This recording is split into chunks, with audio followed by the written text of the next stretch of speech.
Bonjour et bienvenue à ce séminaire d'information sur les effets néfastes des parfums sur la santé. Vous êtes probablement nombreux à connaître déjà les produits de consommation parfumée et ce que cela veut dire. Il s'agit de produits avec un ou plusieurs parfums ajoutés et il existe de nombreuses sources de produits de consommation parfumée dans votre environnement, tels que des assainisseurs d'air, des désodorisants, des produits de nettoyage, des articles de lessive, des articles ménagers, des parfums, des produits de soins personnels et des articles pour bébés. Et ces produits peuvent dégager plus de 150 COV différents. Les COV sont des composés organiques volatiles. Ce sont des produits chimiques contenant du carbone, à l'exclusion du monoxyde de carbone et du dioxyde de carbone. Ils ont tendance à s'évaporer dans des conditions normales telles que la température ambiante, donc ils sont dans l'air. Ce sont des polluants extérieurs courants qui sont produits par la combustion de combustibles fossiles à l'extérieur. À l'intérieur, les niveaux sont en réalité beaucoup plus élevés et la principale source de COV à l'intérieur provient de produits de consommation parfumés.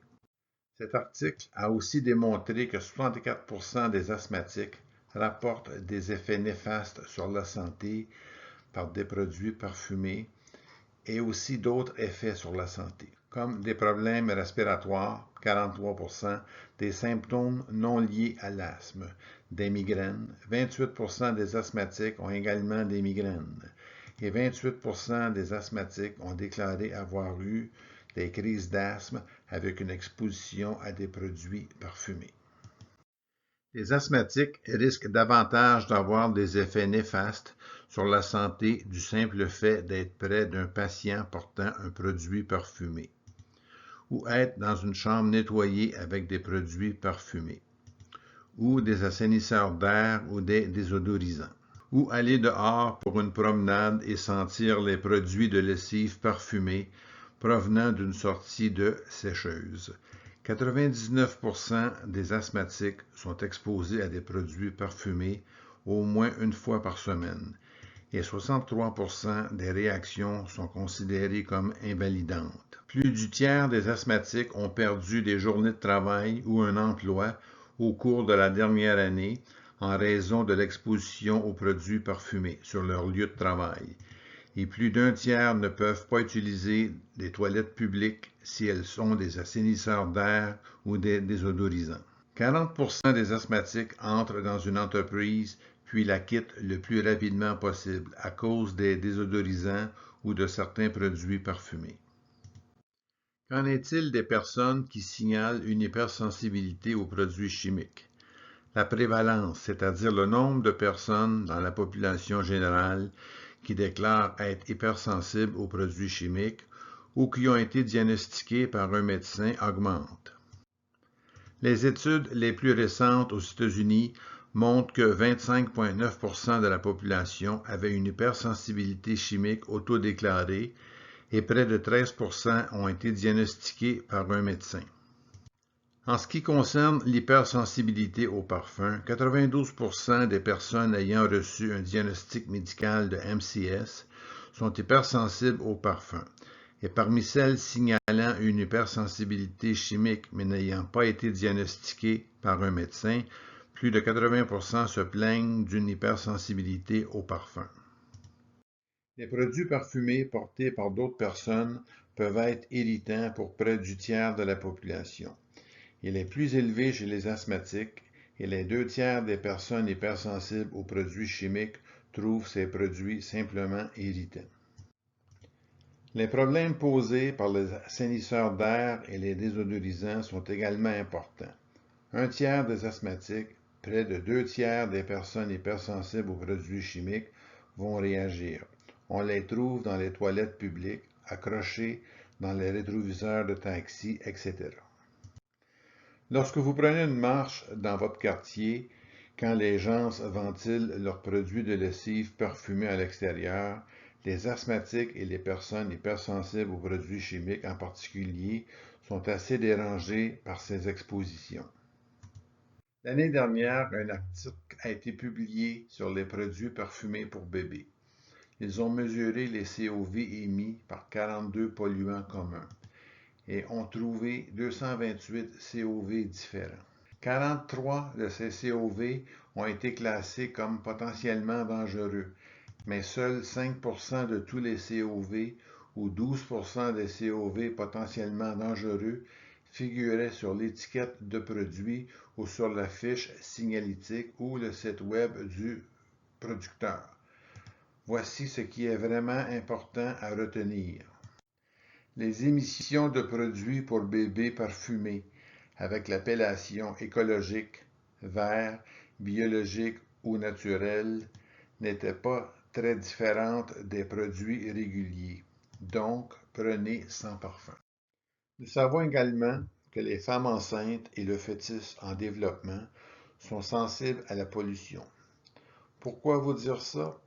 Parce qu'il a été démontré au cours de la dernière année que l'exposition de la mère à la pollution de l'air pendant la grossesse était associée à un risque accru du trouble du spectre de l'autisme chez le futur né.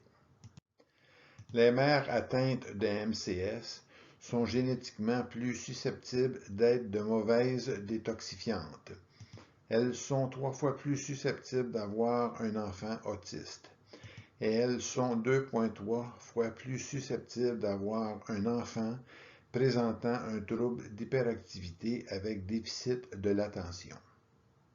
Cet article examine les statistiques combinées de 3 études nationales réalisées aux États-Unis, en Australie et au Royaume-Uni. Il se penche sur les adultes atteints d'autisme et l'effet des parfums. 84% d'entre eux ont signalé des effets indésirables dus aux produits parfumés. 84% des adultes atteints d'autisme ont des problèmes respiratoires, des crises d'asthme, des migraines et des problèmes neurologiques. Ces personnes sont également plus susceptibles d'avoir des problèmes de santé du fait qu'elles soient près de personnes qui portent un produit parfumé. Et pour près de la moitié d'entre eux, être dans une pièce nettoyée avec des produits parfumés ou être exposé à des assainisseurs d'air ou des désodorisants, à nouveau près des 2 tiers d'entre eux réagissent. Plus de la moitié réagissent aux produits de lessive parfumés provenant d'une sortie de sécheuse. 74% des réactions sont considérées comme invalidantes et près de 60% de ces personnes ont perdu des journées de travail ou un travail au cours de la dernière année en raison de leur exposition à des parfums sur les lieux de travail.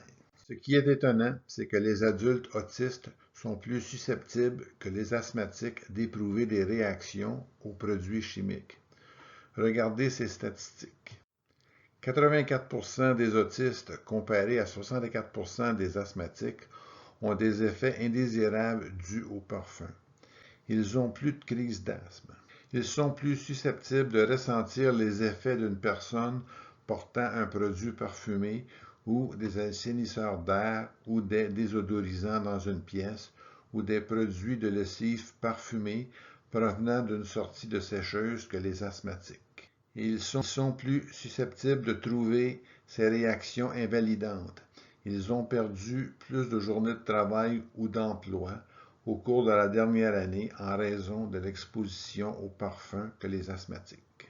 Il est clair que certaines odeurs chimiques, même en très petite quantité, peuvent déclencher une attaque chez les personnes susceptibles, celles qui souffrent d'allergies, d'asthme, de migraines, d'hypersensibilité chimique multiple et même du trouble du spectre de l'autisme. La plupart des hôpitaux d'enseignement canadiens ont mis en place des politiques sans parfum pour protéger ceux qui sont le plus susceptibles aux réactions.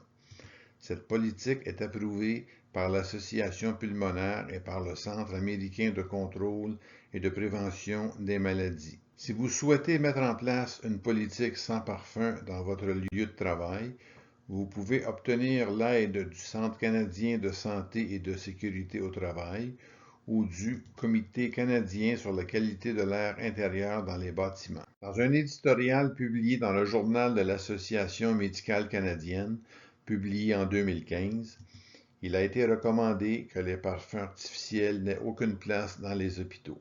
Tous les environnements hospitaliers doivent être exempts de parfums. Ce devrait être une politique uniforme.